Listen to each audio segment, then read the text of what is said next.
Hello, सब कैसे हैं?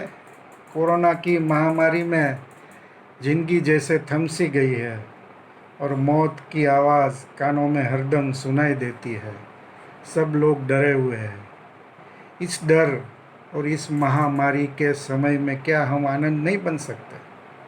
हाँ जी, मैं ऋषिकेश मुखर्जी की वो क्लासिक फिल्म आनंद की ही बात कर रहा हूँ, जिसमें राजेश खन्ना ने आनंद की भूमिका की थी। और वो क्लासिक हो गई, वो यादगार हो गई। कभी हम ये आनंद की भूमिका भूल नहीं सकते। हम सब में आनंद बसा हुआ है, लेकिन आनंद की तरह हम आनंद उठा नहीं सकते। आज कोरोना में लाखों लोग शिकार हुए हैं, लाखों लोग इसमें मर चुके हैं। रोज़ इसमें इजाफा होता है, रोज़ नंबर आता है कि इतना केस बढ़ा, इतने लोग मौत की नींद में सो गए। और इस सब में हम जिंदगी की गिनती भूल गए हैं। क्या हम आनंद नहीं बन सकते?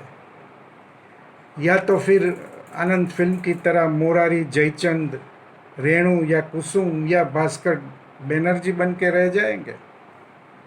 हम जिंदगी की राह पर तो निकल पड़े हैं, लेकिन रास्ते में मौत हमें मिल जाती है।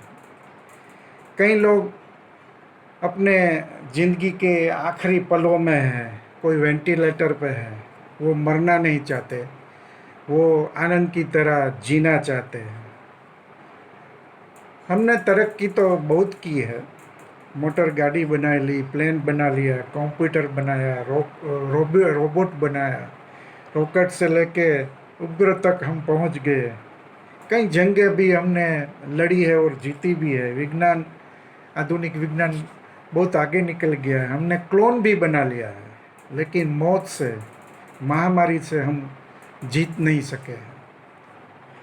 एक छोटा सा वायरस है जो दिखाई पड़ता नहीं है, माइक्रोस्कोप में उसको देखना पड़ता है। और इतना छोटा सा वायरस हमको धमका रहा है, हमें आंखें दिखा रहा है, हम पर हंस रहा है, क्योंकि हमने ईश्वर को नहीं माना, हमने प्रकृति को नहीं संवारा और हमने वायरस को जन्म दे दिया। और अब वो हमारी जिंदगी को ख़त्म कर रहा है। और अब हम हाथ जोड़ के विनती करने लगे हैं कि कोरोना को कोई रोको ना। आनंद को कैंसर था, ब्लड कैंसर था। हम उसका एक्सरे निकाल के देख तो सकते हैं कि क्या हुआ है, अब कितनी ज़िंदगी बची हुई है, लेकिन ज़िंदगी का हम एक्सरे निकाल नहीं सकते। सवाल यह है कि क्या हम आनंद का स्वभाव पा नहीं सकते? सवाल यह है कि क्या हम डर गए हैं? किस चीज़ से डरे हुए हैं, मौत से या फिर ज़िंदगी से? साहब, आनंद मर सकता है, उसका शरीर मर सकता है, लेकिन आनंद कभी मरता नहीं, उसकी आत्मा कभी नहीं मरती। हमें आनंद के आत्मा को आत्मसात करना है। सवाल एक ही है, हम ऐसा क्या कर सकते हैं? सवाल अपने आप से है, खुद को पूछना है और खुद को ही उत्तर पाना है। जीने की इम्यूनिटी बढ़ाने वाली कोई दवा बाजार में नहीं मिलती, वो तो अंदर से आती है। हमारे अंदर ही आनंद है, लेकिन वो कुंभकर्ण की तरह सोया हुआ है, उसे जगाना है। मान लो कि जगराता है, जाग जाओ, जागो आनंद जागो।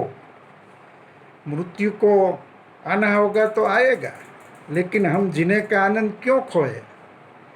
आनंद जी ले अपनी ज़िंदगी, क्योंकि ज़िंदगी नहीं मिलेगी दोबारा। और आखिर में जो टेप बजता है आनंद में, जो डायलॉग, सुप्रसिद्ध डायलॉग है कि बाबू मोशाय, जिंदगी और मौत ऊपर वाले के हाथ में है, उसे न तुम बदल सकते हो न मैं। हम सब तो रंगमंच की कठपुतलियाँ हैं, कब क्या हो जाएगा किसको पता नहीं है। हा हा हा हा। मौत ठहाके मार रहा है, वो अट्टहास्य कर रहा है, इसे हम मौका न दे। और ये अट्टहास्य के सामने हमें क्या सीखना है? तो मुन्ना भाई MBBS फिल्म में जहीर का पात्र जो जिमी शेरगिल ने निभाया था, उसको भी कैंसर ही था। और तब उसके मनोरंजन के लिए आखिरी पल में आनंद के लिए जो एक गीत है, सीख ले आँखों में आंखें डाल देख ले, मरना है एक बार, मरने से पहले जीना सीख ले। और आखिर में एक हल्की फुल्की बात, आत्मनिर्भर अभियान शुरू हुआ है देश में, तो वो स्पीच मैं पढ़ रहा था, तभी बड़ा प्रधान बोल रहे थे, तभी फिर मैंने उठ के पानी के मटके के पास जाके ग्लास में पानी भरा और पानी पिया और मैं आत्मनिर्भर हो गया। थैंक यू, फिर मिलेंगे।